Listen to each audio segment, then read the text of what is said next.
आपको विवादों की रानी भी कहा जाता है। तो आपकी जो छवि बनी हुई है मार्केट के अंदर की, ये तो लड़ती झगड़ती रहती है, गाली गलौज करती है, अभद्र भाषा यूज करती है, इसके बारे में आपका क्या मानना है? क्या आप सोचते हैं इस बारे में? देखो, कोई भी नहीं चाहता है कि मैं विवाद करूँ और विवादों में आऊँ या पब्लिक में मेरी छवि खराब हो। ऐसा कोई भी आर्टिस्ट नहीं चाहता है और छुपाता है वो पब्लिक से। पर पब्लिक को मैंने हमेशा मेरा परिवार माना है। तो मेरे को जो बोलना होता है वो मैं ऑनलाइन आके बोल देती हूँ। पब्लिक को एक मेरा घर ही समझती हूँ मैं, तो मैं बोलती हूँ, मैं कुछ भी नहीं छुपाती हूँ। और ये इसलिए प्रॉब्लम हो जाती है कि पब्लिक बोलती है कि यार रानी जी क्यों बोल रहे हैं यार, क्या हो गया? उसके लिए क्यों बोल रहे हैं? वो इसलिए हो जाता है कि जैसे मेरे जो आईडिया पे बहुत ज़्यादा फॉलोवर हैं और जो बंदा बोल रहा है किसी चीज़ के खिलाफ, जैसे मान लो अपने कुछ चीज़ के लिए वो बोल रहा है तो उसका मैटर इतना नहीं फैलता है, ठीक है? वो 2-3 मतलब ठीक है 100-150 लोगों तक सीमित रह जाता है। मैं जब बोलती हूँ, तो मेरी गलती क्या रह जाती है कि पहले मैं वो वीडियो नहीं डालती हूँ जिस बंदे ने कुछ बोला है। डायरेक्ट आप प्रतिक्रिया डायरेक्ट देती आके है। मैं ऑनलाइन बोल देती हूँ, तो लोग ये कहते हैं, "यार रानी जी क्यों बोल रहे हैं? क्या हो गया?" इस कारण लोगों के माइंड में ऐसा आ जाता है कि सही तो रानी जी अपना आप बोलती ही रहती है ये, ऐसा अच्छा, होता है। तो कुछ समय पहले राजस्थान के बहुत सारे कलाकारों से आपका विवाद हुआ था, जिसमें जी। आप उनके अगेंस्ट भी थी, वो भी आपके अगेंस्ट थी। ये क्या माजरा है सारा? इतनी सारी लड़ाइयाँ हुई, आपने इतने सारे लाइव टेलीकास्ट किए जिसमें आप, कुछ आर्टिस्ट है राजस्थान के हमारे, उनको आप इस तरह की एक भाषा यूज़ कर रही थी, जो लोगों को, जो आपके फैन्स हैं, उनको बुरी लगी कि आपने इस तरह की भाषा क्यों यूज़ करी? उसके बारे में आप क्या कहना चाहेंगे? देखो, जहाँ तक बात है कि जहाँ राजस्थान के कलाकार मेरे खिलाफ खड़े हो गए थे, उसका रीज़न ये रहा कि मेरा एक सॉन्ग है लीलन सिंगारे, जिस सॉन्ग को मैंने खुद ने लिखा है, खुद ने गाया है। तो ये सॉन्ग जब मैंने बनाया था लीलन, बहुत मैंने मतलब मेरे माइंड में आया तो मैंने सोचा एक ऐसा सॉन्ग होना चाहिए। तो मैंने तेजाजी महाराज का, हमारे जो लोक देवता है यहाँ के तेजाजी महाराज, उनका सॉन्ग है। तो ये सॉन्ग मैंने बनाया, राज स्टूडियो रायला में मैंने इस सॉन्ग को रिकॉर्ड किया। मैंने और रेखा जो मेरी सिस्टर है, दोनों ने ये सॉन्ग गाया। तो उसकी जो स्टार्टिंग की जो लाइनिंग है, वो लाइन भी मैंने डब कर दी थी, गा दिया, कंप्लीट गा दिया उस सॉन्ग को मैंने। फिर जो वसंत जी हैं, जो राज स्टूडियो रायला के जो हैं मालिक है स्टूडियो के, उन्होंने ये सॉन्ग भेजा कि मैडम सॉन्ग तैयार हो गया, आप सुन लो एक बार। तो मैंने सॉन्ग सुना, तो फिर मेरे माइंड में ऐसा आया यार क्यों ना ये जो आगे-आगे की लाइन है, ये मैं किसी मेल सिंगर से करवाऊँ, मतलब कोई जेंट्स गाए और उसके बाद में अगर मेरी आवाज़ में डालूँ तो ये बहुत अच्छा कॉम्बिनेशन रहेगा। ये सोचा मैंने। तो मेरे परमानेंट सिंगर है धर्मराज मेजा, जो हमेशा मेरे साथ मेल में गाते हैं। तो मैंने उनको कॉल किया, "धर्म जी 1 2-3 लाइनें हैं सॉन्ग की, आप गा जाओ।" तो उन्होंने बोला, "मैडम मेरा अभी शो है 2 दिन, तो मेरा थोड़ी खराश है आवाज़ में, आप छोड़ दो, मैं करके चले जाऊँगा।"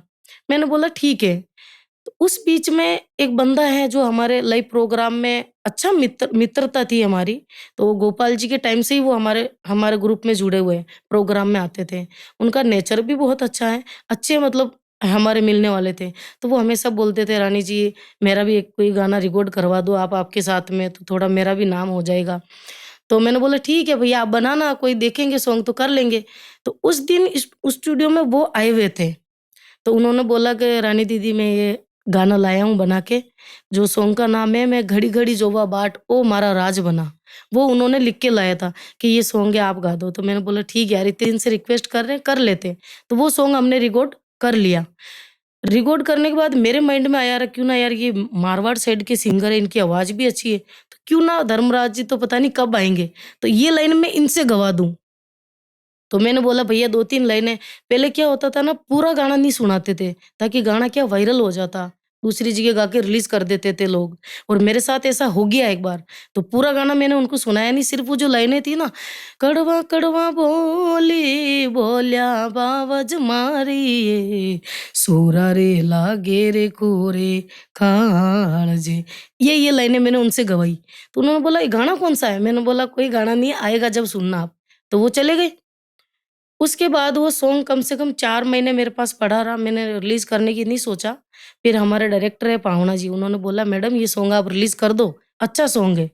मैंने जैसे ही उसको रिलीज़ किया, तो मेरे इतने कॉल आने लगे, रानी जी आपका लीलन बहुत चल रहा है, लीलन बहुत चल रहा है। मैंने महेंद्र जी को बोला लीलन कौन-सा सॉन्ग है? तो बोले लीलन श्रृंगार। जब मैं मंच पे प्रोग्राम करने गई, लीलन, लीलन, लीलन ऐसे पब्लिक चिल्लाने लगी। तो लीलन का इतना मतलब राजस्थान में ऐसा फर्स्ट सॉन्ग वो है जो 150 मिलियन गया है। 150 मिलियन अच्छा, राजस्थान के इतिहास में पहला सॉन्ग है वो। पहला गाना ये रहा जो 150 मिलियन क्रॉस बिल्कुल, किया। उसके बाद बहुत सारे सॉन्ग गए होंगे पर फर्स्ट सॉन्ग यही था। तो क्या हुआ कि जिस सिंगर ने गाया ना उसका कहीं इंटरव्यू लिया था किसी ने कि ये सॉन्ग आपने कैसा गाया? तो उस बंदे ने हमारा ज़िक्र कहीं भी नहीं किया। उसने डायरेक्ट ये बोला कि हाँ, ये सॉन्ग मैंने लिखा है, मैंने गाया है, बस ऐसे ही मेरे दिमाग में आ गया जो मैंने गाया है। एक बार भी उस बंदे ने ये नहीं बोला कि नहीं ये सॉन्ग रानी जी ने गाया है। रानी जी ने मुझे मौका दिया ये सॉन्ग गाने का और हमने मिलके ये सॉन्ग गाया है और तेजाजी महाराज का विशेष आशीर्वाद हुआ हम पे। ऐसा कहीं भी ज़िक्र नहीं किया। फिर भी मैंने इग्नोर करा, मैं छोड़ो कौन लड़ेगा। फिर एक जाट समाज का सम्मेलन था, वहाँ उस बंदे को बुलाया। तो वहाँ भी उसने पूरी समाज के सामने, क्योंकि देखो मेहनत सब करते हैं तो फल तो सब चाहते हैं। तो वहाँ भी उसने ऐसे ही बोला कि ये सॉन्ग मैंने गाया है, मैंने लिखा है। तो मेरे वहाँ से फ़ोन आने लगे कि रानी जी ये सॉन्ग उसने गाया है, वैसा करा। मैंने बोला नहीं भैया, सॉन्ग तो मैंने लिखा, मैंने गाया है, कि आपकी जगह-जगह छवि ऐसी बन रही है। उस दौरान बहुत सारे ऑर्गेनाइज़र ये भी कहने लगे, जैसे प्रोग्राम के कॉल आते हैं कि रानी रंगीली तो भग गई है, रानी रंगीली तो मर गई है, रानी रंगीली तो शाहरुख खान ले गए भगा के, ऐसी-ऐसी न्यूज़ बनने लगी।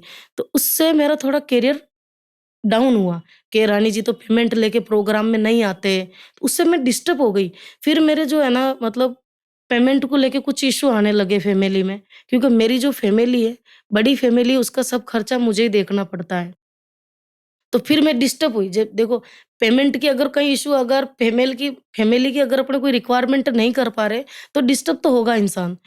फिर मैं परेशान होके मैंने ऑनलाइन आके बोल दिया कि मैं बोल उसी कलाकार के बारे में रही थी, पर गुस्से-गुस्से में कुछ ध्यान नहीं रहा तो मैंने बोल दिया, तुम सब कलाकार।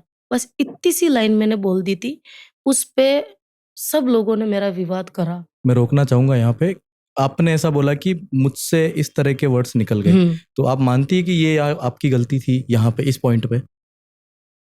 नहीं, मैं नहीं मानती हूँ मेरी गलती थी। गलती इसलिए नहीं है कि मुझे इतना परेशान कर दिया कि मैं मेरे परिवार को लेकर, सबको लेके डिस्टर्ब हो गई हूँ। क्योंकि एक जान मैं पूरे परिवार को देख रही हूँ। तो परिवार की जब स्थिति बुरी होती है तो कोई भी भड़क जाता है। सही बात है। वो ऐसा हुआ मेरे साथ। तो कुल मिला के मिसअंडरस्टैंडिंग हुई। बस। और कोई मैंने गाली, किसी को भी गाली नहीं दी थी मैंने, किसी का नाम नहीं लिया मैंने उसमें। बस सब कलाकार एक एक लाइन मैंने बोल दी थी, सब। इस पे विवाद हुआ बस। तो जब आपने किसी भी आर्टिस्ट का नाम नहीं लिया, हुँ। तो राजू रावल और गौतम गोविंदा और भी बहुत सारे नाम, मनराज दीवाना, ये सब देखो नाम इसलिए आए कि मेरे को नहीं मालूम था कि जो कलाकार लोग हैं, उनके दिल में मेरे प्रति इतनी नफ़रत है। वो तो मैंने वहाँ जब विवाद हुआ ना, उसके बाद ही देखा है कि कौन अपना है और कौन पराया है। ये जितने लोगों के आप नाम ले रहे हो ना, ये बहुत टच में हमारे, बहुत करीब है। फिर भी इन लोगों ने जो मेरे खिलाफ बोला है, वो देख के तो मैं चौंक गई यार, ऐसा मेरे से क्या दुश्मनी है इन लोगों को? जब जो इन्होंने इनकी भड़ास निकाली ना, हो सके ये इसी मौके पे बैठे थे कि कोई प्लस पॉइंट मिले रानी रंगीली का। तो उस हिसाब से फिर इन लोगों ने जो मेरे साथ किया है ना, मेरी जगह अगर कोई दूसरी आर्टिस्ट होती है ना, तो वो वाक़ई में आत्महत्या कर लेती। जगह-जगह से मुझे धमकी आ रही थी, आपका यहाँ मुकदमा करवाया। कोई लड़कियाँ ऑनलाइन आ रही कि ये तो ड्रिंक करके बोलती है, दारू पी के बोलती है। अरे यार, आप मेरे बारे में ऐसा बोल रहे हो, मेरी लाइफ़ तो देखो, मैं कैसे चल रही हूँ, कैसे परिवार को चला रही हूँ, कैसे स्ट्रगल कर रही हूँ, कैसे मेरी ज़िंदगी चल रही है। आप मेरे बारे में जानो तो सही, बिना जाने आप इतना कुछ बोल रहे हो सिर्फ़ एक व्यू के चक्कर में। ये चीज़ हुई है। तो आज जब ये सब विवाद शांत हो गए, अब जी। इन आर्टिस्टों के बारे में आप क्या सोचते हैं? किस तरह के आपके इनके लिए विचार हैं? देखो, जितने लोगों ने मेरे लिए गलत बोला है, आज भी वो मेरे सामने आते हैं, तो मैं हँस के बात करती हूँ, राम-राम करती हूँ। मेरे से कोई बोलता है तो मैं बोलती हूँ। 1% भी मेरे माइंड में ये नहीं आता है कि इससे सही तो मेरा विवाद हुआ था। तो बढ़िया व्यवहार है आप सबसे। बिल्कुल। इसमें एक राजू रावल करके भी नाम लिया जाता है। कमेंट्स में लोग लिख रहे हैं कि इनसे आपकी दुश्मनी है क्या? आप क्या सोचते हैं? देखो, दुश्मनी नहीं है मेरी। राजू जो है, जैसे जब ये शुरुआत में इस लाइन में आया था, तो सबसे पहले हमारे पास ही आया था विजयनगर। और राजू 2-3 महीने मेरे घर पे भी रहा है। मेरा एक छोटा भाई की तरह है। मेरी उससे कोई भी दुश्मनी नहीं है। जैसे कि मैंने बताया कि जैसे वो जो कलाकारों वाला जो मैटर हुआ था, उसी में बस उन लोगों ने वीडियो बना-बना के डाले हैं, वैसा, वैसा, वैसा। उन्होंने एक बार भी ये नहीं सोचा है कि जिस बंदी के घर पे मैं रहा हूँ, जिनके हाथ की मैंने रोटियाँ खाई है, एक छोटे भाई की तरह मुझे रखा था रानी ने। ये बात खुद स्वयं गोपाल गुर्जर जी वहाँ थे गवाह इस बात के, क्योंकि गोपाल जी उनको घर छोड़ के गए थे, जब वो इस लाइन में आए थे नए-नए जब। तो एक बार भी उन्होंने नहीं सोचा, विवाद करा, गालियाँ दी, वीडियो बनाया तो इन लोगों ने बनाए मेरे खिलाफ, मैंने नहीं। मैं बाद में बोली थी कि आप ऐसा क्यों बोल रहे हो मेरे लिए? ये मैंने पक्ष में रखा था। मेरे कोई दुश्मनी नहीं है, मेरे तो सब एक परिवार जैसा है।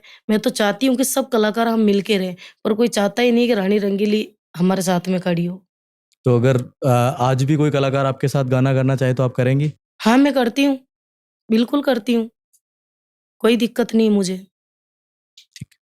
एक प्रश्न बहुत ज़्यादा बार और पूछा गया है, एक सिंगर है मनराज दीवाना करके, जी। उनके बारे में कि उनसे आपका क्या विवाद था, जो इतने सारे प्रतिक्रियाएँ और वीडियोज़ बने थे उस टाइम?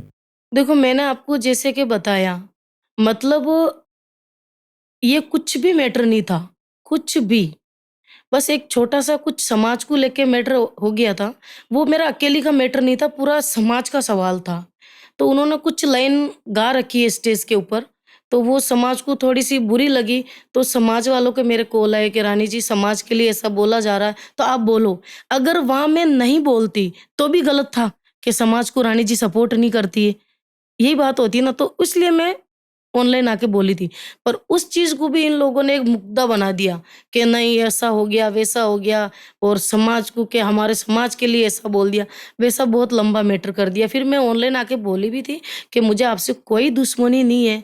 राजस्थान के सभी कलाकार जो छोटे हैं वो मेरे भाई हैं, जो बड़े हैं वो मेरे पिता समान हैं। मेरे को कोई किसी से दुश्मनी नहीं है।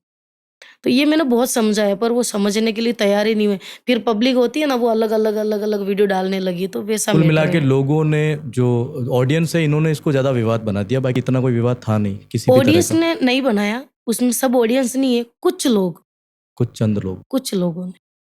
ठीक है, तो आपका उनसे कोई विवाद नहीं है अब? नहीं, नहीं, कोई अब विवाद किसी नहीं। तरह की कोई किसी भी अब मान लो जहाँ अगर कहीं प्रोग्राम होते हैं तो सभी कलाकार मिलते हैं, तो कोई विवाद नहीं। मेरे तो मतलब जिस टाइम जो होता है पंगा, वो उसी टाइम मेरी तरफ से खत्म हो जाता है। मैं दिल की बहुत साफ तो हूँ। पूरी तरह से सब निपट चुका है? बिल्कुल क्लियर सब है, कोई अभी दिक कभी मिलना होता है सबसे, कभी कोई नहीं शोज़ के अभी दौरान? तो हुआ नहीं मेरा मिलना और क्योंकि मेरा जो प्रोग्राम का रहता है, मेरा सेल्फ ही पूरा ग्रुप जाता है। तो उसका बजट जो ऑलरेडी है वो थोड़ा रहता है, तो उस हिसाब से दूसरे कलाकार नहीं आ पाते जहाँ मेरा प्रोग्राम होता है। सवालों को आगे बढ़ाते हुए एक और विवादित मुद्दे को लेते हैं, जो कि मारवाड़ और मेवाड़ से जुड़ा हुआ है। जी। जो हमारे सीनियर कलाकार हैं प्रकाश माड़ी जी, उनसे आपका क्या विवाद हुआ था और ये पूरा माजरा क्या था? किस तरह से आप इसको देखते हैं आज? उस टाइम जब ये मारवाड़, मेवाड़ का जो मैटर हुआ था, एक्चुअल इन लोगों ने जैसे मारवाड़ साइड में कुछ चैनल पे एक इंटरव्यू शुरू किया था सभी कलाकारों का। दिल की बात ऐसे कुछ करके इन्होंने ऐसा शुरू किया था। तो वहाँ पे जो कलाकार आए थे उसमें एक सिंगर था, कुलदीप ओझा करके नाम था उनका। तो उनसे सवाल करा कि ये जो मेवाड़ में डांस चल रहा है, मेवाड़ में जो सिंगिंग चल रही है, आप इसको लेके क्या सोचते हो? क्या ये बंद होना चाहिए या चलना चाहिए? ऐसे किसी ने सवाल किया। तो वहाँ उन्होंने ये बता दिया कि बिल्कुल बंद होना चाहिए, ये वल्गर है और देखो मेवाड़ में तो इतिहास ही नहीं है, इसलिए ये चल रहा है। हमारे मारवाड़ साइड में करके बताओ।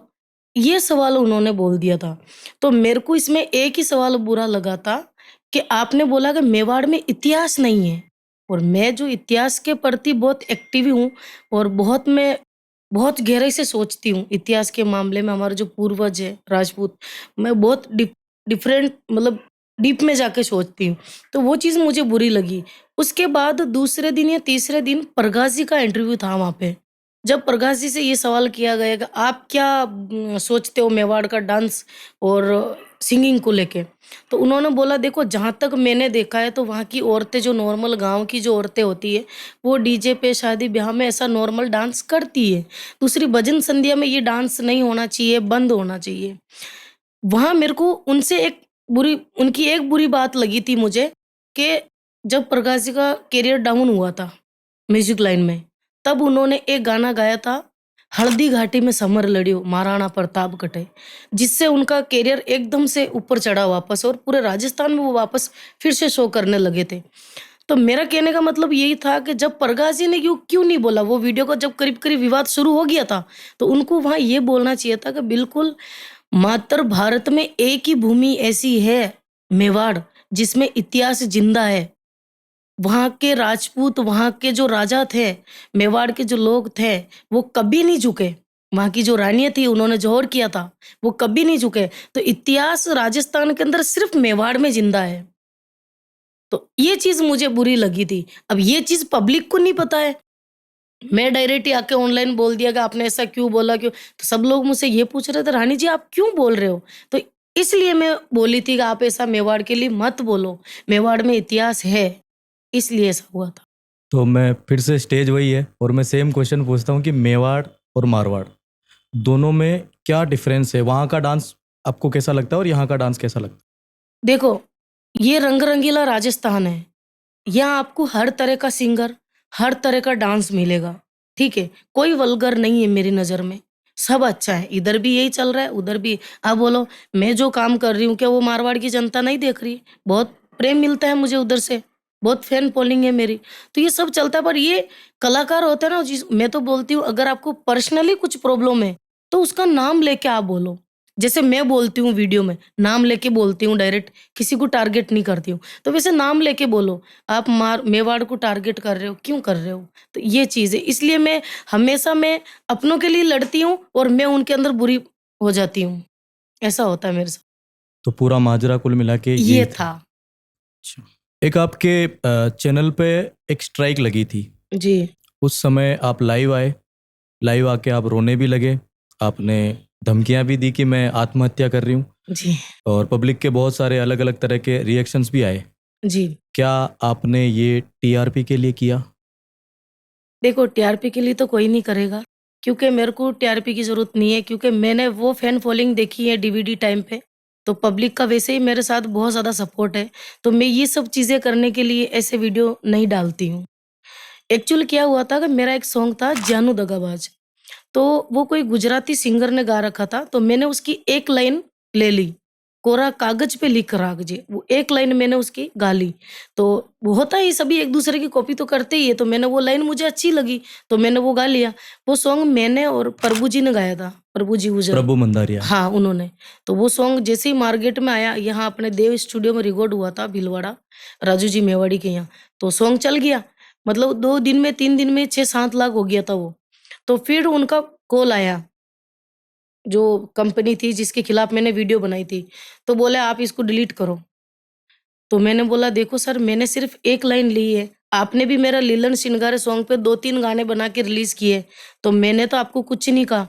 तो सब चल रहा है, अपने मिल-जुल के चलते हैं, आप इसको डिलीट मत करो। कि नहीं आप इसको डिलीट करो, मैं बोला सर गाना 7 लाख चल गया है और मैं इसको डिलीट नहीं करूँगी। तो बोला आप डिलीट करो वरना मैं आपको स्ट्राइक मार दूँगा। अब मेरी तो कमाई चैनल ही है, दूसरा मैं क्या काम करूँ? तो मैंने उनको बहुत रिक्वेस्ट की, मतलब 4-5 दिन तक ये सिलसिला चला। मैंने उनके हाथ भी जोड़े, सर प्लीज़। मैंने उनको बोला ये जो यूट्यूब पे जो गाना रिलीज़ हुआ है, इसका जो भी रेवेन्यू या पेमेंट बनता है, वो पूरा आप ले लेना। इसके अलावा मैं आपको 5 लाख रुपए दे देती हूँ इस सॉन्ग के, बस इसको आप डिलीट मत करो। इससे ये है कि हमें शो मिलते हैं, प्रोग्राम मिलते हैं, हमारे प्रोग्राम की कमाई है बस। ये गाना चलेगा तो पॉपुलैरिटी होगी तो प्रोग्राम मिलेंगे, तो आप इसको डिलीट मत करो। मैंने बहुत हाथ जोड़े, मैं रोई उनके मुँह के, मैं हाथ जोड़ रही हूँ सर मत करो ऐसा। मैं कब बोलती हूँ ऑनलाइन आके, ये लोग जो लोग बोलते हैं ना आप क्यों कर रही हो ऐसे वीडियो बना रही हो, ये लोग उससे पहले की लाइफ नहीं देखते कि रानी जी ने उसके कितने हाथ जोड़े होंगे। उसके बाद ये बंदी पब्लिक में आई है। तो वो नहीं माना, उसने रात को स्ट्राइक मार दी चैनल पे। तो स्ट्राइक का मतलब चैनल खत्म हो जाता है। स्ट्राइक मार दी चैनल पे। तो जैसे ही मैं सुबह उठी तो गाने पे स्ट्राइक, गाना दिख ही नहीं रहा था। फिर मैंने उसको फ़ोन किया तो वो बोले नहीं मैं तो हटाऊँगा। मैं सर मैं आपके हाथ जोड़ रही हूँ सर, आप हटा दो। मैं आपको 5 लाख रुपए दे देती हूँ, हमको सिर्फ़ प्रोग्राम मिलेंगे इससे, आप मत हटाओ ये। आप पूरा गाना ले लो, इसका रेवेन्यू ले लो, जो भी पेमेंट बनेगा यूट्यूब पे ले लो। वो माना ही नहीं। मैं बोला ठीक है, आपका क्लियर जवाब है हाँ। फिर मैंने ये मामला पब्लिक को सौंपा है। फिर मैं ऑनलाइन आई हूँ, फिर मैंने ऐसा बोला, फिर जो मेरे जो फैन्स थे, मैं क्या बोल रही हूँ, उसका जहाँ ऑफ़िस था ना, वहाँ घेरा डाल दिया उन्होंने बॉम्बे में, बांद्रा में। कि आग लगा देंगे आपके ऑफिस को, रानी जी की स्ट्राइक हटाओ आप। फिर पब्लिक ने स्ट्राइक हटवाई वो। फिर उस बंदे का कॉल आता कि रानी जी सॉरी है, मैं आपके बातों को समझ नहीं पाया हूँ। मैंने बोला वो तो मुझे पता है, वो तो पब्लिक का ज़ोर लगा, इस वज़ह से आपने हटाई है स्ट्राइक। ऐसा मैटर हुआ था। आपका और एक हमारे मेवाड़ के प्रसिद्ध डायरेक्टर, म्यूजिक डायरेक्टर, जी, जिनका नाम राजू जी मेवाड़ी, जी, जो अब हमारे बीच नहीं रहे। राजू जी शैतान जी, जिनका मेवाड़ी ब्रदर्स नाम से स्टूडियो था। जी। कैसा आपका उनके साथ रिश्ता था? दूसरी चीज़, कैसे उन्होंने आपको शुरू में सपोर्ट किया और क्या आपके शुरू की जो एक्सपीरियंस रहा शुरू का जो आपका, वो एक बार आप पब्लिक के साथ शेयर कीजिए। ये देखो, जब वो उस टाइम में जब मेरे सॉन्ग हुए थे, तब राजू जी भी मतलब एक स्ट्रगल लाइफ थी उनकी वो।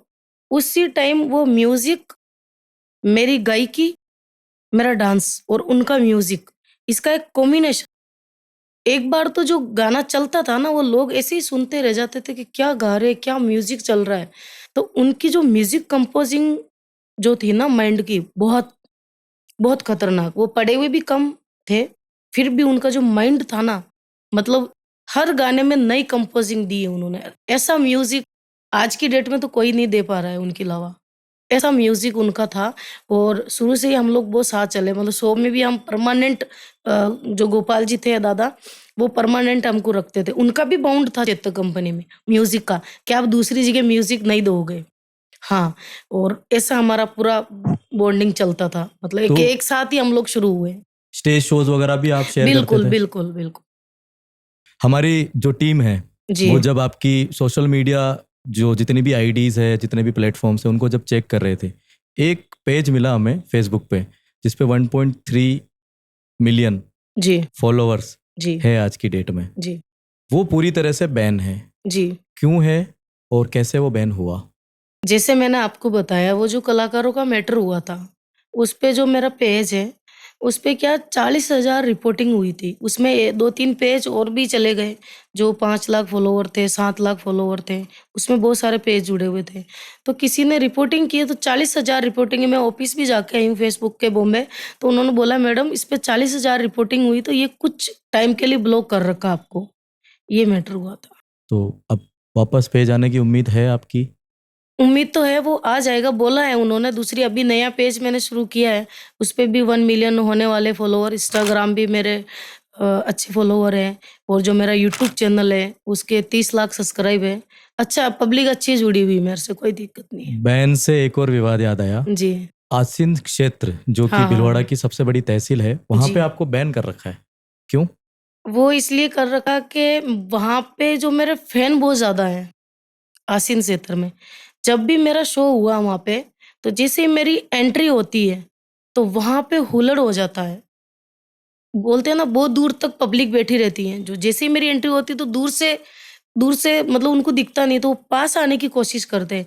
इस बारे में सब भिड़ जाते हैं और लड़ाई झगड़े हो जाते हैं। एक बार मेरा शो था, तो पेड़ के ऊपर लोग चढ़ गए थे, तो पेड़ टूट गया, क्योंकि इतनी तो सहन शक्ति नहीं पेड़ में। बहुत सारे लोग चढ़ गए थे, जगह नहीं थी तो ऊपर चढ़ गए, तो पेड़ गिर गया। तो बहुत सारे लोग सीरियस हो गए थे उसमें। और फिर जो मतलब जहाँ मेरा शो होता है, वो वहाँ 2-3 थाने की पुलिस अधिकारी रहते हैं वहाँ पे। तो फिर वहाँ पे जो हुल्लड़ हो गए, फिर उन्होंने तो आँखों से देखा, वहाँ डिप्टी वगैरह सभी बड़े-बड़े अधिकारी शो में थे। सभी परमिशन से शो करती हूँ मैं। तो वहाँ थे, तो फिर उन्होंने बोला कि ऐसा जो लफड़ा हो रहा है, तो आज के बाद रानी रंगीली के नाम की परमिशन हम नहीं देंगे इधर, आसीन क्षेत्र में। आसिन क्षेत्र में। तो अभी जैसे मेरा कोई शो रखवाना चाहता है, तो वो जैसे जाते हैं थाने के अंदर कि किसका प्रोग्राम है? कि रानी जी का रखवाना है? कि नहीं, रानी जी का प्रोग्राम नहीं होगा। कि नहीं, बस इसलिए। ये रीज़न रहा है मतलब। जैसा कि लोगों से जानकारी मिली, वैसे तो आपके जितने भी शोज़ होते हैं, जी, वहाँ पे भगदड़ मचना मतलब एक आम बात हो चुकी है। जी। इसके अलावा भी और मेरे कुछ क्वेश्चंस हैं। तो जो राजस्थान के कलाकार जो नए-नए बनते हैं, आपके सानिध्य में जो बनते हैं, क्या वो आपको क्रेडिट देते हैं या नहीं? और जो फीमेल डांसर्स हैं, जो कि रंगीली वर्ड को यूज़ करती है, जो कि आपने बताया कि इसकी उपाधि सबसे पहले सर्वप्रथम आपको ही मिली थी। अब जब ये रंगीली वर्ड यूज़ करती है, तो आपको कैसा फ़ील होता है? इस बारे में आप क्या सोचते हैं? देखो, जैसे बहुत सारी जो लड़कियाँ हैं हमारे मेवाड़ की, जो डांसर है, वो मुझे ही फ़ॉलो करती है, मेरा ही डांस करती है, मेरी ड्रेसें मेरा ही गेटअप रखती है और यहाँ तक के सरनेम भी मेरा ही लगा दिया उन्होंने, रानी रंगीली। तो जैसे रंगीली नाम उन्होंने लगाया है। तो मेरे को इससे दुःख कुछ भी नहीं है। चलो मेरी वज़ह से, मेरे सरनेम की वज़ह से अगर उनको शो मिल रहे हैं, उनका घर खर्चा चल रहा है, तो मेरे को इसमें क्या आपत्ति हो सकती है? मेरे को खुशी है। बट ऐसा होने लग गया कि मेरा ही नाम लेके मेरे ही खिलाफ खड़े हो रहे हैं, तो वो थोड़ा-सा बुरा लगता है मुझे कि ऐसा क्यों यार? मेरा नाम यूज़ कर रहे हैं, मेरा नाम यूज़ करके तो ये लोग शो कर रहे हैं, तो फिर मेरे लिए ऐसा क्यों सोचते हैं? तो क्या उम्मीद रखते हैं आप उनसे? मैं उनसे यही उम्मीद रखती हूँ कि ठीक है, आप एक नाम यूज़ कर रहे हो मेरा, आप करो, आपको इससे शो मिल रहे हैं तो आप करो, पर आप मेरे लिए बुरा मत सोचो। आप जिसकी वजह से कर रहे हो ये काम, तो कम से कम उसका अच्छा तो सोचो, उसको रिस्पेक्ट तो दो आप। बस मैं तो ये उम्मीद करती हूँ कि मैंने जो मार्केट में फैलाया है नाम, डांस, आप जो आज कर रहे हो और उससे आपका नाम भी हो रहा है, जो भी डांसर कर रही हैं, तो मैं तो यही चाहती हूँ कि आप थोड़ी-सी इज़्ज़त हमें दें, रिस्पेक्ट दें, तो बस उसी में मेरी खुशी है। तो जैसा कि आपने बताया कि रंगीली वर्ड वो लोग यूज़ करते हैं, तो रंगीली वर्ड पे क्या आपका ठेका है? आपको लगता है कि वो आप हक जमाती है उस शब्द पे? बिल्कुल, रंगीली नाम इससे पहले किसी का भी नहीं था, आप कहीं भी सर्च कर लो। रंगीली नाम जो है वो मुझे ये देख लो कि गोपाल जी ने जो मुझे रंगीली नाम दिया है, उस टाइम से तो हो सके उनके मुँह पे सरस्वती बैठी थी और ये नाम वहीं से निकला हुआ रंगीली नाम मेरा ही है ओरिजिनल। तो जो लोग यूज़ कर रहे हैं, मैं उनसे कोई पैसे नहीं माँग रही हूँ या मुझे और कुछ नहीं चाहिए उनसे, बस थोड़ा कभी-कभी थोड़ा क्रेडिट दे दिया करो कि ठीक है यार, दीदी करते हैं, अच्छा है, दीदी की वज़ह से हम हैं यहाँ पे। तो ऐसा कुछ बोल दो तो मेरे लिए वो बहुत बड़ी बात है। तो क्या इन विवादों की वजह से कभी आपकी निजी, पेशेवर जो ज़िंदगी है, उसमें कोई प्रभाव पड़ा है और पड़ा है तो किस तरीके से पड़ा है? आपको किस तरीके से इसको आप प्रेज़ेंट करना चाहेंगी? देखो मैं तो यही बोलती हूँ कि जैसे बहुत सारे लोग कुछ भी मैटर होने पे गलत वीडियो डाल देते हैं या गाली-गलौच कर लेते हैं। तो आप थोड़ा-सा ये सोचो कि मैं भी किसी की बहन हूँ, मेरी भी माँ है, भाई है, परिवार है। ये तो अच्छा है कि चलो मेरा मेरा जो फैमिली है, वो इतना सोशल मीडिया पे एक्टिव नहीं है। जो मेरे साथ जो भी प्रॉब्लम होती है या जितनी भी जो घटनाएँ हुई है, वो मेरी फैमिली तक मैं ले जाती नहीं हूँ, मैं खुद ही सब समेट लेती हूँ, ठीक है? तो वो चीज़ें हैं। तो मैं तो यही निवेदन करती हूँ, उससे मतलब मेरे को प्रॉब्लम भी बहुत हुई। जैसे ये लोग वीडियो बना के डाल देते हैं, कुछ बिना सोचे-समझे हर कुछ ही बोल देते हैं। तो उससे जैसे मेरा पेज ब्लॉक हो गया, जिस कारण लोगों को पता चलता था कि रानी रंगीली का कौन-सा सॉन्ग आने वाला है, तो वो बंद हो गया। फिर जो मेरा चैनल है, वो भी डाउन हुआ है, कुछ टाइम के लिए डाउन हुआ था। तो इस पे मेरी लाइफ़ पे भी बहुत फ़र्क पड़ा है, तो मैं तो यही निवेदन करती हूँ आप सबसे कि जो भी मैटर होता है, पहले आप उस मैटर की जड़ तक जाएँ कि किस मैटर की वजह से रानी रंगीली बोली है। उसके बाद आप कुछ चीज़ बोलें, क्योंकि मेरे घर में भी फैमिली है, बूढ़ी माँ है, तो वो देखती है तो क्योंकि उसके जो मैं उसका एक ड्रीम हूँ मेरी मम्मी का। मतलब एक गरीब फैमिली से उठ के मैं बनी हूँ, फिर फैमिली को जो मैं जिस हिसाब से टैकल करती हूँ, फैमिली की जो कुछ कर रही हूँ, तो उनके लिए तो मैं एक एक भगवान हूँ। तो आप बीच फिर ऐसे कुछ वीडियो डालते कि उनको पता चल जाता, तो वो बहुत दुखी हो जाते हैं। तो थोड़ा-सा अगर अपना अपना जो परिवार है वैसे ही आप मेरे परिवार को समझें, तो ऐसा आप कुछ भी ना बोलें। कोई भी वीडियो यदि आता है तो उसकी जड़ तक आप ज़रूर जाएँ, ये मैं चाहती हूँ। और इसी को थोड़ा-सा आगे बढ़ाते हुए कुछ पिछले 15-20 दिनों में कुछ ऐसे केसेज़ हुए हैं हमारे भारत देश में, जिसकी तरफ मैं आपका ध्यान ले जाना चाहूँगा और मैं चाहूँगा कि आप उस पे कुछ टिप्पणी करें। जी। जैसे कि कोलकाता रेप हुआ अभी और दूसरा अभी एक जोधपुर में हुआ, मुंबई में और आए दिन डेली विमेन्स के ऊपर जो अत्याचार हो रहे हैं, जो रेपिस्ट है, उनके जो हौसले हैं वो बुलंद होते जा रहे हैं। तो इस बारे में आपकी पर्सनल क्या राय है? आप क्या चाहती हैं, इसमें किस तरह के बदलाव होने चाहिए और कैसे इसकी तरफ लोगों का ध्यान आप आकर्षित करेंगी? देखो, इस मामले में मैं बोलना तो बहुत कुछ चाहती हूँ, पर सब कुछ बोल के भी नहीं बोल पाते हैं कभी-कभी। तो ये जो इतना ही हो रहा है, ऐसा कोई घटना नहीं है जिसको मैं नहीं देखती हूँ और इस पे मुझे बहुत दुःख होता है। कभी-कभी मैं 4-4 दिन डिप्रेशन में चले जाती हूँ, खाना नहीं खाती हूँ, इतनी दुखी हो जाती हूँ। भई ऐसा नहीं सोचती हूँ मैं कि चल मेरे घर में थोड़ी ना हुआ, उनके हुआ है। तो मेरे माइंड में ऐसा नहीं, पूरी भारत देश की जनता, सब बहनें मेरी खुद की बहनें हैं, वैसे ही मैं फ़ील करती हूँ और बहुत रोती भी हूँ मैं, ऐसी कोई घटना हो जाती, पर अपने बस में कुछ है नहीं, अपने कुछ कर नहीं सकते। तो मैं सरकार से यही निवेदन करूँगी कि जो आपको पब्लिक जनता जो चुनती है आपको अपनी रक्षा के लिए, तो आप ऐसा कुछ कानून बनाओ कि ऐसी कोई घटना हो रही है किसी माता-बहनों के साथ में, तो उसकी पूरी जड़ तक जाके उसका पूरा प्रूफ मिल जाए यदि आपको, तो उसको डायरेक्ट फांसी होना चाहिए मेरी नज़र में तो। मैं तो ये चाहती हूँ सरकार से, ये निवेदन करती हूँ, ताकि आगे से ऐसा कुछ ऐसा लोग ऐसा नहीं करे मतलब। इसमें बहुत सारे लोग एक काउंटर रखते हैं कि छोटे कपड़े, या वो लड़की रात को गई थी, या वो लड़की को कुछ ज़्यादा ही आज़ादी दे रखी है, उसके तो मेल दोस्त है, वो तो ऐसे घूमती वैसे घूमती। क्या इन सब बातों से किसी भी व्यक्ति के मानसिक बुद्धि में कोई प्रभाव पड़ता है? क्या इसको रैप का जो फील्ड है उसमें बढ़ावा मिलता है क्या इस बात से? नहीं, ऐसा कुछ भी नहीं है। वो बस उनको बचाने के चक्कर में इन कपड़ों को इश्यू बना देते हैं कि कपड़े पहन के गई थी, रात को क्यों गई थी, क्या काम? अरे भाई वो उसका गाँव है, उसका घर है। वो वहाँ नहीं जाएगी तो और कहाँ जाएगी? उसके गाँव में ही तो घूम रही है। जब उसके गाँव में ही वो सुरक्षित नहीं है, तो फिर वो कहाँ जाएगी? तो मैं इन चीज़ों को नहीं मानती हूँ। दूसरी एक बात और भी है, जैसे मान लो जो व्यक्ति ऐसा कर रहा है, उस व्यक्ति के घर में भी तो बहन है।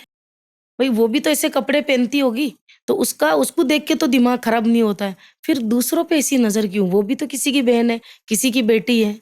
तो मैं तो कानून से यही निवेदन करती हूँ कि ऐसी कड़ी सज़ा बनाओ कि एक बार वो बंदा ऐसा करने की तो दूर की बात, ऐसा सोचने से भी घबरा जाए। विमेन सेफ्टी के नए-नए जो कानून हैं वो हमारे अधिनियम में आने चाहिए आपकी नज़र में। जी, एक चीज़ और है, जब गोपाल जी थे, जी। तब आप चेतक कंपनी के अंदर थे, उनसे आप जुड़े हुए थे।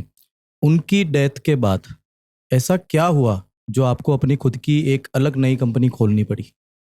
वो इसलिए खोली मैं कि जब दादा शांत हो गए थे, तो ज़िंदगी ने एक अलग ही मोड़ ले लिया था।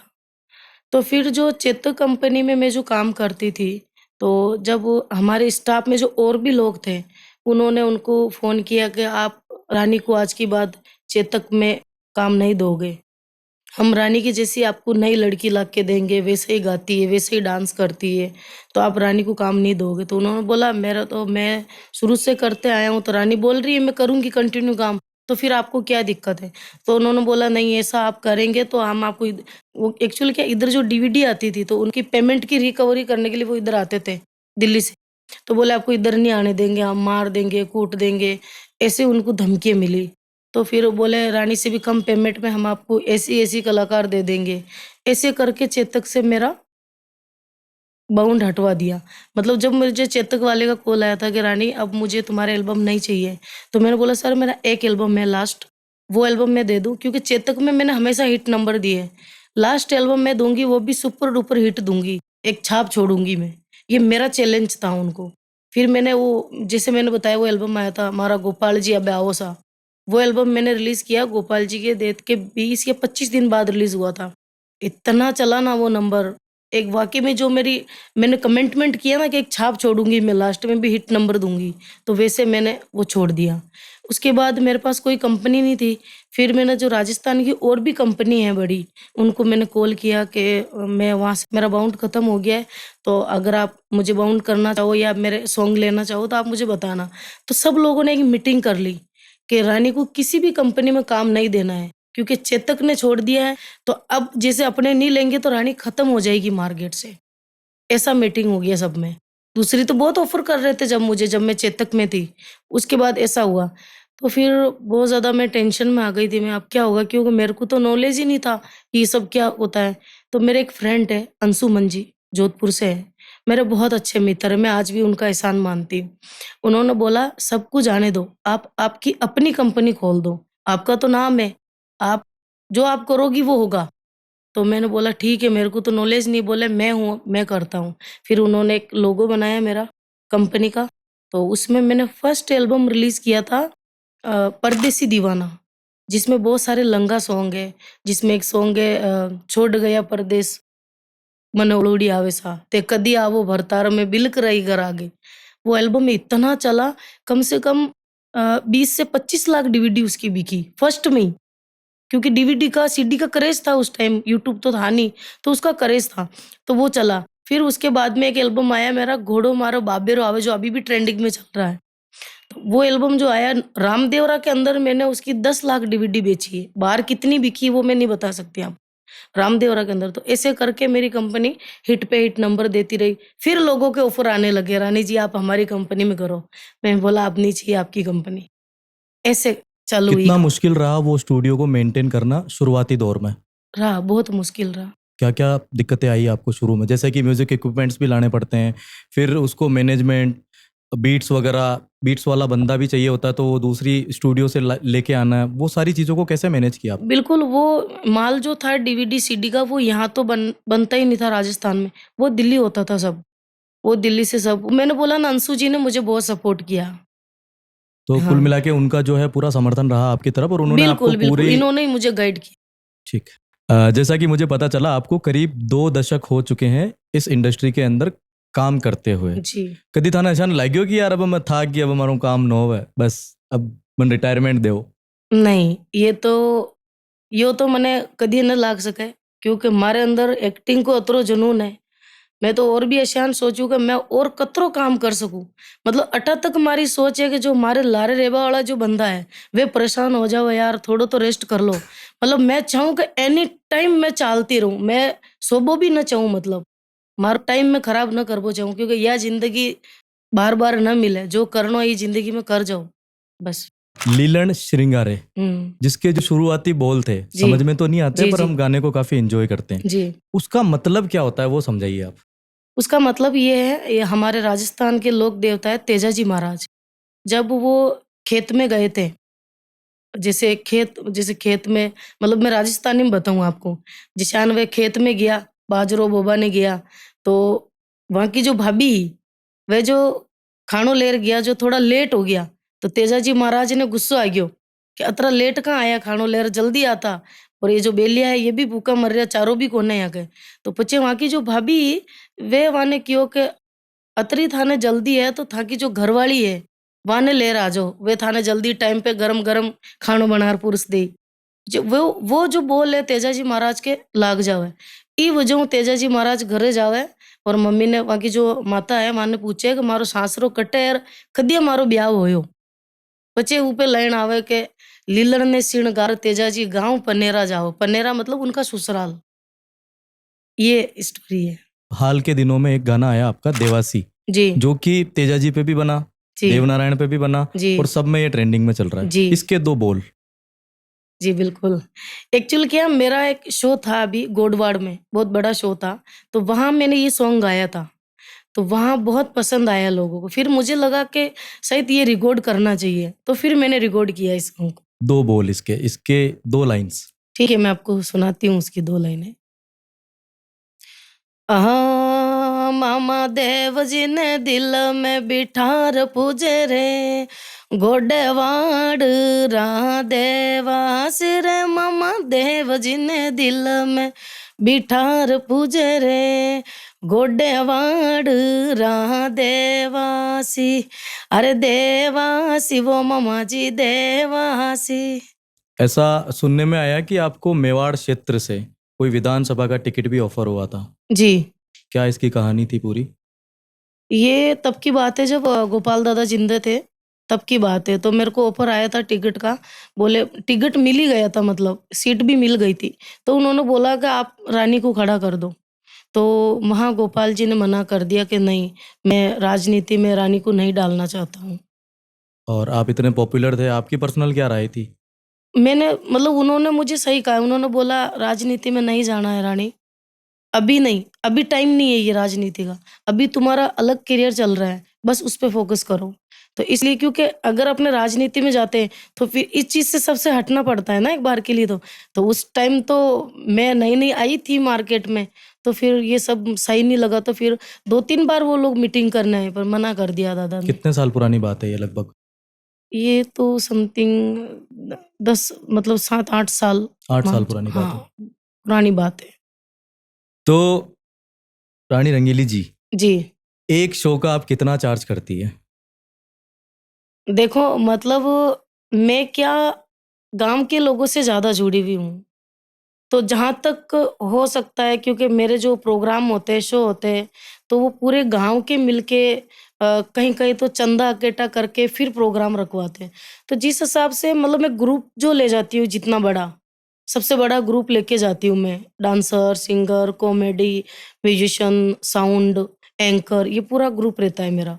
तो उसका जितना मुझे मालूम है कि गाँव के लोग कितना बजट दे सकते हैं, उस हिसाब से ही मैं लिमिट में रखती हूँ। दूसरी शादी वगैरह की जो शो है, उसका मेरा अलग प्राइस है। कुल मिला के आप स्क्रीन पर नहीं बताएँगे कि नहीं। मैं आपको बता दूँ दर्शकों कि हमारे राजस्थान की सबसे एक्सपेंसिव अदाकारा है ये। सबसे एक्सपेंसिव सिंगर, डांसर जो भी आप माने, इनसे महँगी अभी तक तो कोई नहीं है मेरे हिसाब से। जी, आप समझ सकते हो। ठीक है। मैं सुबह 4 बजे उठ जाती हूँ। उठने के बाद मैं धरती माता को प्रणाम करती हूँ और उसके बाद मैं किचन में जाती हूँ, गर्म पानी पीती हूँ। फिर मैं बाहर ही बैठ जाती हूँ छत पे, जहाँ मैं सभी देवताओं का नाम सिमरती हूँ। मतलब जितने ही देवता हैं, सबका नाम सिमरती हूँ, उनकी विनती करती हूँ। उसके बाद मैं वॉकिंग पे चले जाती हूँ, दौड़ लगाने के लिए। 2-3 किलोमीटर मैं दौड़ के आती हूँ, ताकि हम जो डांस करते हैं, इतना हार्ड डांस करते हैं मंच पे, तो उसमें कुछ प्रॉब्लम ना आए इसलिए। एक्टिव रहे बॉडी बस, इसलिए हम दौड़ लगाने के लिए जाते हैं। फिर वापस आती हूँ मैं, फिर मैं रियाज़ करने के लिए बैठती हूँ। तो मैं कम से कम 1 घंटा रियाज़ करती हूँ, उसके बाद मैं नहाने चले जाती हूँ। उसके बाद मैं माताजी जो हमारे जो भी देवत बैठे हैं घर में, उनकी पूजा करती हूँ। पूजा करने के बाद मैं किचन में चाय बनाने के लिए चले जाती हूँ, फिर मैं चाय पीती हूँ, उसके बाद मैं खाना बनाने लग जाती हूँ। ये मेरी तो दिनचर्या। पूरी एक-एक दिन की डिटेल दे दी आपने। जी। अब एक सीरियस क्वेश्चन इसके बीच में ले रहा हूँ मैं हाँ, कि कभी आपका शो है, हाँ, यानी कि आज रात को आपका शो है हाँ। और शाम को you are not feeling well, आपको लग रहा है कि मेरी तबीयत सही नहीं है, तो क्या आप उसको कैंसल करेंगी या करती है वो शो? क्योंकि काफ़ी रेगुलरली ये चीज़ होती होगी मेरे हिसाब से। मेरी लाइफ में ऐसा नहीं हो सकता। मतलब मैं कितनी भी सीरियस हो जाऊँ, ऐसा मेरे साथ बहुत बहुत बार हुआ है। अभी हुआ है लेटेस्ट। अभी मेरा सीकर में शो था रामदेव जी महाराज का, अगले भादवे में, जो भादवा गया है पहले, उसमें। तो क्या हुआ कि मेरी प्रॉब्लम है, मतलब बीपी मेरी लो हो जाती है। तो बीपी मेरी एकदम 1 दिन पहले 60 पे आ गई थी। तो फिर मेरे को हॉस्पिटल एडमिट किया हैंड टू हैंड। फिर जो डॉक्टर थे, वो भी नागौर के ही थे। तो उन्होंने बोला कि आपकी बीपी 60 पे, मतलब आप, मतलब आपको लकवा भी हो सकता है, तो आप प्लीज़ शो कैंसल करो। तो मैंने बोला मैं मर भी जाऊँ ना, तो भी मेरा शो कैंसल नहीं हो सकता। मैं जैसी भी स्थिति है वहाँ मैं जाऊँगी, जो भी है वहाँ मैं करूँगी। फिर वो बॉटल-वॉटल चढ़ा मेरे को और ड्रिप चढ़ाया सबीर। फिर सुबह वापस मेरे को छुट्टी दिया इस वहाँ से, हॉस्पिटल से। फिर मैं घर आ गई। मतलब प्रोग्राम में गई तब तक मेरी ये स्थिति नहीं थी कि मैंने आँख भी ऐसे खोली हो।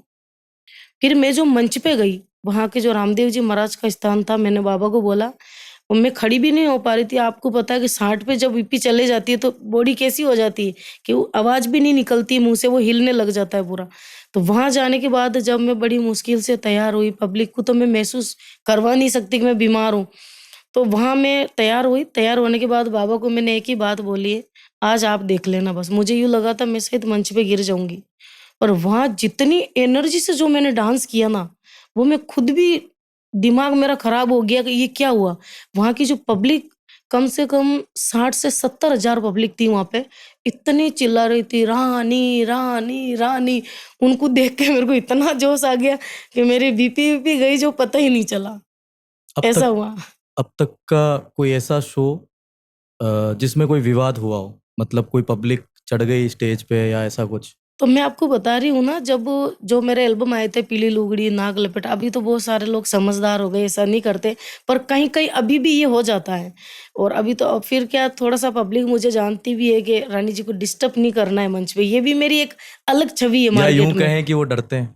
डरते तो नहीं है, देखो जनता से तो हमें डरना पड़ता है, बट ऐसा उनके माइंड में है कि अगर इनको डिस्टर्ब करेंगे, तो ये बंदी यहाँ ना तो प्रोग्राम करेगी, ना ये गाएगी, मुँह उतार के ये डांस करती रहेगी बस। तो इसलिए वो मुझे डिस्टर्ब नहीं करते, समझते हैं सब। पहले ऐसा बहुत हुआ था, जैसी एंट्री हुई सब मंच पे आ गए, प्रोग्राम बंद। मेरे को स्टेज के नीचे से निकाला, फिर गाड़ी में बिठा के रवाना किया, ऐसा हुआ। आपको पर्सनली कौन से आपके खुद के शो में मज़ा आया? यार ये वाला शो मेरा बहुत फैंटास्टिक गया। वैसे जितने शो थे वो सभी अच्छे थे, पर मेरे को जहाँ मैं बहुत, मतलब अनंत से घर समझ के मैं जो काम करती हूँ, जैसे घरेलू शो होते हैं ना, जिसमें घर-घर के लोग होते हैं, जैसे नांगल का प्रोग्राम हो गया, कोई झड़ूला का प्रोग्राम हो गया, उसमें बहुत मज़ा आता है। कम पब्लिक होती है और दिल खोल के, मतलब मेरी थिंकिंग वही रहती है कि मेरे सामने 1.5-2 लाख पब्लिक बैठी है, भले ही मेरे सामने आप एक बंदा बिठा दो और मंच लगा दो, मैं वही काम करूंगी, वही इंस्पिरेशन, वही एनर्जी जो आप 1.5 लाख पब्लिक के सामने मेरा काम देख रहे हो, वही काम मैं करूंगी। ये मेरी सोच रहती है। तो जैसे कि राजस्थान की हैं आप प्रॉपर, जी। और अभी कुछ ही दिनों पहले आपका एक शो हुआ मुंबई में। जी। अब वहाँ की जो पब्लिक है उन्होंने आपको कैसे ट्रीट करा? उन्होंने क्या उतने ही हर्षो उल्लास के साथ आपका शो देखा, या एनर्जी कम लगी आपको वहाँ? नहीं, मेरे जो शो है वहाँ मेरा 15 दिन का टूर होता है। रंगारंग शो होते हैं मेरे टिकट शो हॉल में। जैसे अहमदाबाद, सूरत, चेन्नई, हैदराबाद, बॉम्बे, इचलकरंजी, ये सब मेरे शो होते हैं, ठीक है? तो वहाँ जब भी मेरा शो हुआ है कि मतलब काफ़ी पब्लिक को निराश होके जाना पड़ा, क्योंकि जैसे 1500 सीट है, हॉल में तो इतनी होती है, जैसे 1000 सीट है, तो फुल हो जाती है। उसके बाद काफ़ी लोग बाहर खड़े-खड़े निराश होके चले जाते हैं, तो सुबह बोलते हैं, "रानी जी, हम तो बाहर ही खड़े रह गए, हमें तो टिकट ही नहीं मिला, ऐसा नहीं मिला", ऐसे बहुत होता है। किसी शो में जाने के बाद आप वहाँ पे, जैसे कि मान लो आप मुंबई गई, हैदराबाद गई, या कहीं पे भी गई, क्या वो सिटी आप एक्सप्लोर भी करती है, या शो करके तुरंत वापस नहीं, भीलवाड़ा? मैं उस टाइम जब मैं शो करने के लिए जा रही हूँ, तो मैं कभी नहीं घूमती हूँ, शो किया डायरेक्ट घर पे। और भविष्य में ऐसी कौन सी जगह है जहाँ आपको लगता है कि मुझे वहाँ शो जरूर करना है? कटरा धाम, वैष्णो माता। आपकी व्हाट्सअप डीपी में एक साउथ के सुपरस्टार है, जी। रवि तेजा जी, जी। जिनके साथ आपका फोटो लगा हुआ है। कभी आप हाँ। उनसे मिले हो, या क्या ये किस्सा है, एक बार शेयर कीजिए। नहीं, मैं कभी नहीं मिली हूँ, और लोग बोलते हैं ना कि एक ड्रीम होता है, तो मेरा एक ही ड्रीम है कि मैं रवि तेजा से मिलना चाहती हूँ। मैं उनको बहुत लाइक करती हूँ, बहुत पसंद करती हूँ। एक जो उनके लिए जो मेरे दिल में रिस्पेक्ट है, वो बहुत ही अलग रिस्पेक्ट है। मेरी दिल से इच्छा है कि मैं बस उनसे एक बार मिलूँ, और वो फ़ोटो मैंने ही एडिट की थी, तो मैंने उसको अपलोड की थी। मुझे अच्छे लगते हैं वो। रवि तेजा ही क्यों? बस मेरा फ़ेवरेट एक्टर, मैं एक बार ख़्वाहिश है मेरी मिलने की। सब सब लोग मेरे से मिलना चाहते हैं, पर मेरी दिल से ख़्वाहिश है कि एक बार उनसे मेरी मुलाकात हो। कुछ क्विक क्वेश्चंस ले रहे हैं आप, जी। जिनको आपको एक शब्द में आंसर देना है। जी। आपका फेवरेट फूड यानी कि खाना कौन सा है? वैसे तो सभी फ़ेवरेट है, पर जो बाजरे की रोटी और कढ़ी मिल जाती है, तो फिर उसके बाद कुछ नहीं चाहिए। Favourite Rajasthani singer, male female both? Female में तो सांवरी बाई है, जिनको मैं सुनती भी हूँ, पसंद भी करती हूँ, और कहीं-कहीं ऐसा मौका मिल जाता है कि उनका शो अगर मेरे साथ में है, तो मेरी इच्छा ही नहीं होती कि मैं मंच पे जाऊँ। मेरी दिल से कोई पब्लिक बोल भी देती है, "रानी जी आप गाओ", तो भी मैं यही कहती हूँ कि नहीं, मेरे को इनको सुनना है। तो मैं सुनने की इच्छा रखती हूँ, उनको सुनती हूँ। और मेल? मेल में इतना तो कोई फ़ेवरेट नहीं है मेरा, बट मैं धर्मराज जी को सुनती हूँ, उनकी आवाज़, जितने सॉन्ग है मेरे साथ उनके, तो बहुत दिल से गाते हैं। मतलब जैसी मैं सॉन्ग की कंपोज़िंग जो करती हूँ, उससे कहीं बेटर वो गाते हैं उस सॉन्ग को। जब वो सुनने में जो जिस दिन मतलब हम कभी फ्री रहते हैं तो सुन लेते हैं वो सॉन्ग, तो आँखों से आँसू निकल जाते हैं, ऐसी उनकी गायकी है। फेवरेट बॉलीवुड एक्टर और एक्ट्रेस दोनों? मतलब हमारी पूरी फैमिली का, या मेरा जो फ़ेवरेट एक्टर है बॉलीवुड में, वो तो अजय देवगन जी है, और हीरोइन में जो है वो माधुरी जी हैं। ठीक है। और फेवरेट बॉलीवुड सिंगर? बॉलीवुड में तो देखो सभी बहुत शानदार गाते हैं, मेरे को तो सभी पसंद है। फिर भी कोई एक नाम? अ, श्रेया जी। श्रेया घोषाल। जी। फीमेल। और मेल? मेल में राज फ़तेह अली खान। राहत फतेह अली खान। जी। ठीक है। Favourite dancer? बॉलीवुड में माधुरी जी, और अगर फॉरेन में देखें अपन? कीरा जी। शकीरा। ठीक है। फेवरेट कार कौन सी है आपकी? एक्सयूवी। एक्सयूवी। एक्सयूवी महिंद्रा की जो गाड़ी है। ठीक है। फ्रूट? फ्रूट में आम पसंद है मुझे बहुत ज़्यादा, और सीताफल। आपका फेवरेट प्लेस कौन सा है? कटरा। वैष्णो देवी। हाँ। ठीक है। मूवीज जो होती है वो किस टाइप की पसंद है आपको बॉलीवुड में? हॉरर, कॉमेडी, रोमांटिक, या और कुछ? नहीं, मेरे को मतलब बॉलीवुड में तो ये पसंद हो कि जिसमें कॉमेडी भी हो, सीरियस भी हो, और घर की कुछ स्टोरी हो, मतलब जो फैमिली देख सकती हो, इस टाइप की स्टोरी पसंद है बॉलीवुड में। अ, पहाड़ों में जाओगे या नदी में? दोनों में से, समुद्र वगैरह जो होते हैं, पानी वाले क्षेत्र या फिर पहाड़ी क्षेत्र, दोनों में से कौन सी जगह आपको ज़्यादा प्रेफर लगती है? पहाड़। ठीक। कभी फॉर्च्यूनर में घूमते हुए या किसी शो पे जाने के दौरान कभी आपकी इच्छा हुई कि उतर के मैं सड़क पे पानी बतासे खा लूँ? मेरी बहुत इच्छा होती है और कभी-कभी तो मैं उतर के खा भी लेती हूँ, पर ऐसा बहुत होता है कि मेरी बहुत इच्छा होती है खाने की बट मैं नहीं उतर पाती हूँ क्योंकि पब्लिक सभी पहचान जाती है मुझे। तो उस हिसाब से मैं कभी-कभी जीव को मारना पड़ता है, मुझे बैठा ही रहना पड़ता है गाड़ी में और कभी-कभी मैं सोचती हूँ क्या कुछ नहीं सब अपने ही हैं, तो मैं उतर जाती हूँ। जैसे ही मैं खाने लगती हूँ सब पहचान जाते हैं, आप तो रानी जी हो ना? मैं बोला हाँ, तो ऐसा हुआ है। कुछ यादगार पल जो हमारे दर्शकों के साथ आप साझा करना चाहें? बिल्कुल। एक बार जब गोपाल जी थे, तब हमारे 15 दिन का टूर था, तो चेन्नई में प्रोग्राम था। तो चेन्नई में शो था हमारा। पहले क्या होता था कि चेन्नई में खाना नहीं मिलता था, मतलब जो रोटी है अपने राजस्थान के रहने वाले, कभी इडली, सांभर ये अपनों ने खाए नहीं, तो वहाँ हम शो करने के लिए गए थे। तो वहाँ खाना मिलता ही नहीं है। एक टाइम खाना मिलता था, शाम के टाइम और शाम के टाइम मेरे शो रहते थे, तो मैं खाना खाती ही नहीं हूँ। तो सुबह वापस खाना मिलता नहीं है वहाँ पे।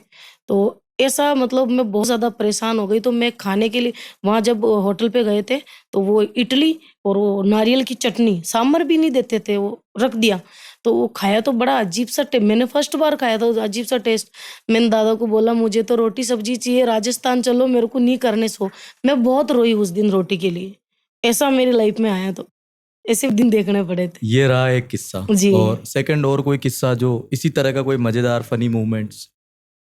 एक बार मेरा जो छोटा भाई है उसकी शादी थी, तो अजमेर बारात गई थी। तो जब बारात गई तो मेरे माइंड में तो दूर नहीं था क्योंकि समाज में बारात जा रही है, तो मेरे माइंड में तो वैसा नहीं था, तो मैं तो मस्ती से गई। तो जैसे ही हम लोग गाड़ी वहाँ रुकी, वहाँ जो भीड़ इकट्ठी हुई, हमारे समाज वाले ही थे सब लोग। एकदम से दूल्हा तो उतरा नहीं उतरा, वो तो एकदम से पूरी गाड़ी पे चढ़ गए और पूरी गाड़ी के मतलब ऐसे लटक गए। कोई इधर गेट से, कोई इधर गेट से, पूरी बस को जैसे है ना वो माखी माल का जो वो होता है ना सत्ता। छत्ता, बेस से झूम गए वो। तो मैं तो डर गई, फिर बोले हमको देखने दो कि एक बार बाहर निकाल दो। तो मेरे जो मामा वगैरह थे उन्होंने मुझे ऐसे बीच में खड़ा करके ऐसे निकाला। जिससे वो दिन जो मैंने देखा ना, एक में तो मुझे गुस्सा भी आया और एक में मेरे को हँसी भी चल रही थी। तो सभी औरतें आके मुझे ऐसे दबा रही थी कि इसमें क्या है ऐसा? ऐसे डांस कैसे कर लेती है? कमर में स्प्रिंग तो नहीं लगा रखी? ऐसे दबा-दबा के मुझे देख रही कि ये ओरिजिनल है या नकली है लड़की? ऐसे मेरे को सब देख रहे थे। तो फिर को मेरे को वहाँ से है ना बिल्कुल इधर छुपा के सीट के नीचे छुपना पड़ा मेरे को। छुप के फिर बड़ी मुश्किल से वहाँ से मुझे निकाला। मैंने मेरे भाई के फेरे भी नहीं देखे। तो मेरे को मतलब एक होटल लेके उसमें रहना पड़ा। और कितना हँसे आप उसके बाद? बहुत हँसी में, बहुत मज़ा आया उस बात और दुःख भी हुआ, गुस्सा भी आया था उस टाइम, दोनों ही हुआ मतलब। आपके करियर में जो संघर्ष रहे शुरुआती दौर में, बीच में या अभी, जी। एक तो उनके बारे में और इन सब चीज़ों से, पूरे के पूरे एक्सपीरियंसेस से आपने क्या सीखा? क्या आपको सीख मिली जो आप अपने दर्शकों को बताइए? देखो, मेरा तो यही कहना है कि मैं तो यही बताना चाहती हूँ कि थोड़ा स्ट्रगल तो करना पड़ता है और मेहनत अपनों को करनी पड़ती है। मेहनत के बिना कुछ भी नहीं है। अगर आप शॉर्टकट रास्ता अपना रहे हो, तो उस शॉर्टकट में कुछ नहीं होने वाला है। मेहनत करो, हार मत मानो, सफलता एक दिन ज़रूर मिलेगी। ठीक है? बहुत सारे लोग होते हैं देखो लाइफ में जैसे आज मैं हूँ, बहुत सारे लोगों की सोच रहती है कि रानी रंगीली की क्या कमी है यार, रानी जी की तो कुछ कमी नहीं है। अभी भी बहुत कुछ कमियाँ हैं, क्योंकि लाइफ में चढ़ाव चलता रहता है, कभी डाउन तो कभी अप, तो ऐसा चलता रहता है। तो कभी भी इंसान को हार नहीं माननी चाहिए। अगर वो हार गया, तो उसका भगवान भी साथ नहीं देता है। तो इंसान को बने रहना चाहिए, मेहनत ठीक है, बुरा टाइम आ गया कोई दिक्कत नहीं, डट के चलो, वही मेहनत करो। ऐसा नहीं कि बुरा टाइम आ गया तो बस बैठ गए, नहीं यार मेरा वैसा मत सोचो। आज जो लोग आपकी बुराई कर रहे हैं, कल आप फिर अच्छा करोगे, वही लोग फिर तारीफ करेंगे आपकी। तो इसलिए लोगों को मत देखो, आपके लक्ष्य पे बने रहो। बस मैंने ये सीखी है। और जो संघर्ष रहे हैं आपके, उसके बारे में बताइए? वो ये है कि जैसे मान लो मैं लड़की हूँ, तो जैसे स्टूडियो में जैसे कैमरे के सामने जो फेस करना होता है, जहाँ एक्टिंग करनी होती है, तो वो थोड़ा-सा कभी-कभी अपने नर्वस हो जाते हैं। मैं अभी भी नर्वस हो जाती हूँ ऐसी जगह, तो हो जाता है ऐसा।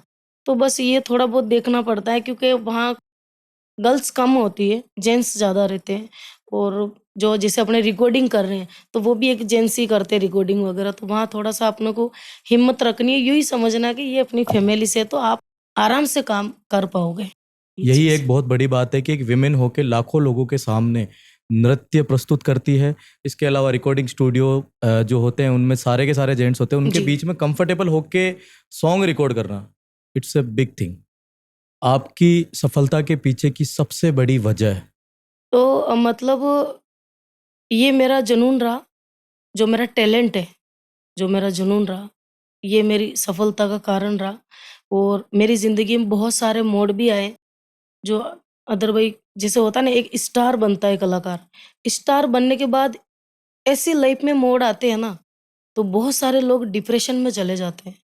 पर मैं डट के हर चीज़ से लड़ी हूँ, डट के खड़ी रही, वो मेरा बस मैंने किसी को नहीं देखा, जो आगे बोल रहे हैं या पीछे बोल रहे हैं, बोलने वाले बोलते गए, मैं मेरे जुनून पे टिकी रही और चलती रही, रुकी नहीं। और फिर दूसरी जो सबसे बड़ी प्रेरणा है वो मेरी मम्मी है, मेरी मम्मी का बहुत सपोर्ट है मेरे पीछे। और दूसरा जो है जो ऑडियंस है, वो हमेशा मेरे को बहुत सपोर्ट किया उन्होंने। जैसे 4 कमेंट कुछ गलत आ गए तो 5 कमेंट वो ऐसे करते, "रानी जी मस्त रहो आप, जिसको जो बोलना है बोलने दो, आप चलो, चलने दो हम बैठे हैं।" तो उससे भी मुझे बहुत हिम्मत मिली है। और जो नेगेटिव कमेंट्स होते हैं उनसे कैसे डील करती है? क्या कभी आप डिमोटिवेट होती है उन नेगेटिव कमेंट्स की वजह से? नहीं, नहीं, नहीं, मैं कभी नहीं? ध्यान नहीं देती उन। आपके जो फ्यूचर के जो प्लान्स है वो क्या-क्या है? आने वाले टाइम में कौन-कौन से प्रोजेक्ट्स आपके दर्शकों को देखने को मिलेंगे और आपके मन में क्या-क्या सपने हैं कि यार मुझे ये चीज़ें और करनी है? देखो सॉन्ग तो मेरे और भी बहुत सारे अच्छे-अच्छे आने वाले हैं। नए-नए सॉन्ग, नई कंपोज़िंग आने वाली है, तो पब्लिक के लिए तो कुछ अच्छा कर ही रहे हैं। बट मैं चाहती हूँ कि जैसे जैसे भोजपुरी मार्केट है, जैसे बॉलीवुड है, जैसे साउथ है, तो आज की डेट में सब आगे है। जैसे हरियाणा है, तो ये सब आगे हैं। एक राजस्थानी ऐसी इंडस्ट्री है जो थोड़ी-सी पीछे है, ठीक है? तो मैं चाहती हूँ कि हमारा राजस्थान का भी एक लेवल पे नाम हो और एक लेवल पे राजस्थान की इंडस्ट्री हो। अभी मैं बॉम्बे में गई थी। मैं किसी का नाम नहीं लेना चाहती बट मैंने मेरी प्रोफ़ाइल दिखाई वहाँ पे कि मैं राजस्थान से हूँ, आर्टिस्ट हूँ वगैरह-वगैरह। मेरा प्रोफ़ाइल देख के तो उन्होंने बहुत तारीफ़ की, क्या बात है! सब कुछ है बट जहाँ मैंने बोला कि मैं राजस्थान से हूँ, तो उन्होंने मुझे ऐसा सवाल बोला कि आप राजस्थान का नाम यदि यहाँ लोगी, तो आपको स्टूडियो में भी एंटर नहीं करने देंगे। तो मैंने बोला उसका रीज़न कि राजस्थान की यहाँ राजस्थान की इंडस्ट्री की कोई महत्व नहीं है, कोई वैल्यू नहीं है।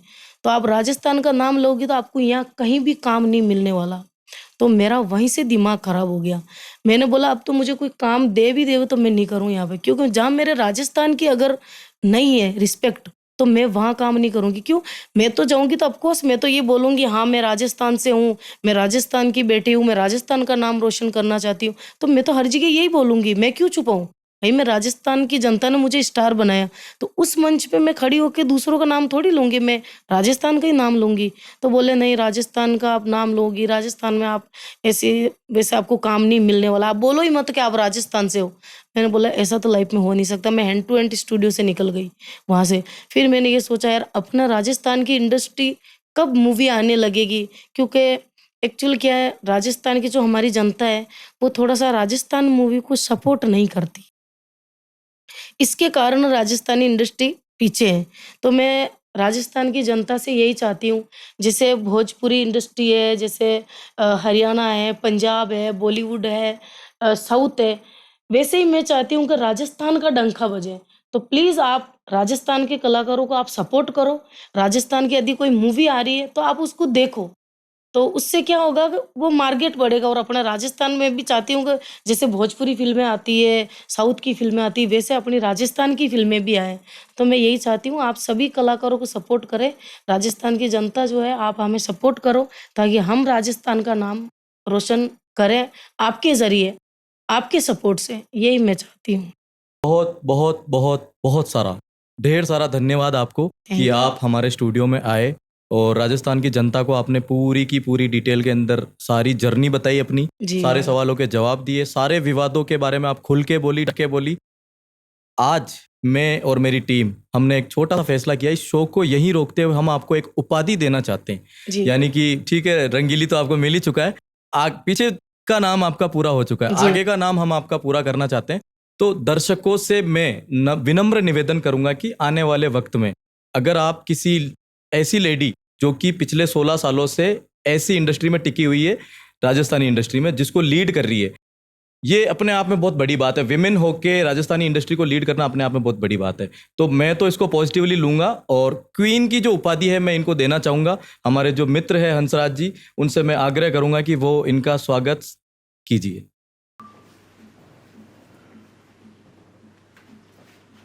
तो प्लीज वेलकम राजस्थानी क्वीन रानी रंगीली जी। एक बार जोरदार तालियां हो जाइए इतनी एनर्जी के लिए। और मजा आ गया, सीरियसली बहुत ही बढ़िया प्रोग्राम रहा आज का, और सीरियसली हम पूरी टीम ने एंजॉय किया आज का। तो अब से रानी जी रंगीली आपको जिस स्टेज पर परफॉर्मेंस करते दिखे, इनको क्वीन रानी रंगीली बोले। और रानी रानी नहीं चिल्लाना है, हाँ। रानी रंगीली, क्वीन रानी रंगीली, क्वीन रानी रंगीली चिल्लाना है। बिल्कुल हमारे हंसराज भैया आए हैं, बहुत बहुत थैंक यू। और बहुत अच्छा लगा आपसे मिलके कि आप आए, इच्छा भी थी आपसे मिलने की। नहीं नहीं, आपने हमारे शो में 4 चांद लगा दिए पूरे। 4 तो सब लगा दिए, आपने 10 लगा दिए। बहुत बहुत धन्यवाद। तो दोस्तों, आज का जो हमारा शो था ये शूट हो चुका है, पॉडकास्ट, और मैं मेरी पूरी जो टीम है इसको धन्यवाद देना चाहूँगा। ओमी, महेश जी, आर्यन, रियान, हंसराज जी, महेंद्र बना, अनिल, अंकुर, और स्पेशली जो हमारे गेस्ट थे रानी जी का, इन्होंने बहुत ही प्यारा जो अपना पॉडकास्ट है वो दिया और बहुत ईमानदारी से सारे सवालों के जवाब दिए। जो भी जितने सवाल थे ऑलमोस्ट मुझे लगता है पर्सनली कि मैंने सारे ले लिए हैं। तो फ्रेंड्स, बिल्कुल आज का इंटरव्यू पूरा हुआ है और बहुत ही अच्छा हुआ, बहुत गाइड किया प्रिंस जी ने। और इनका जो चैनल है प्रिंस वर्ल्ड 7, उस पे आप ये पूरा इंटरव्यू देखना और वीडियो को पूरा ज़रूर देखना, बीच-बीच में काट-काट के आप मत देखना, वरना आपको नहीं मालूम चलेगा कि मैंने क्या चीज़ बोली है, क्यों बोली है, कैसे बोली है। वो सब आपको पूरा डिटेल में, जितने ही आपके सवाल थे, कमेंट जो देखे मैंने, वो पूरे आपको, आपका हर सवाल का जवाब आपको मिला है। तो आप पूरे देखना ये वीडियो। और जब मुझे पता चला, वैसे तो ब्रॉडकास्ट के लिए मेरे पास बहुत सारे कॉल आते हैं, मैं नहीं जाती हूँ। और पर यहाँ जब मैंने सुना कि अपने भीलवाड़ा के जो है प्रिंस जी, इन्होंने भी चालू किया है, तो मैं चाहती हूँ कि अपने जो गाँव के हैं तो उन्होंने चालू किया, तो क्यों ना अपने उनको सपोर्ट करें। तो इसीलिए मैं खुद इनके स्टूडियो आई हूँ और ये इंटरव्यू मैंने दिया है, ताकि आपके भी बहुत सारे सवाल रहते हैं कि रानी जी कहाँ से हो, मतलब बहुत सारे सवाल रहते हैं, मैंने सबका जवाब दिया है इसमें। तो आप ज़रूर ये वीडियो एंड तक पूरा ज़रूर देखें। तो आपके जो आने वाले प्रोजेक्ट्स हैं उनके लिए बहुत बहुत बहुत ढेर सारी शुभकामनाएं, हमारी थैंक तरफ से यू, बधाइयाँ। हमारी पूरी टीम आपको सपोर्ट करती है, और thanks for coming at this place. Thank thank you, you so much. Thank you, thank you.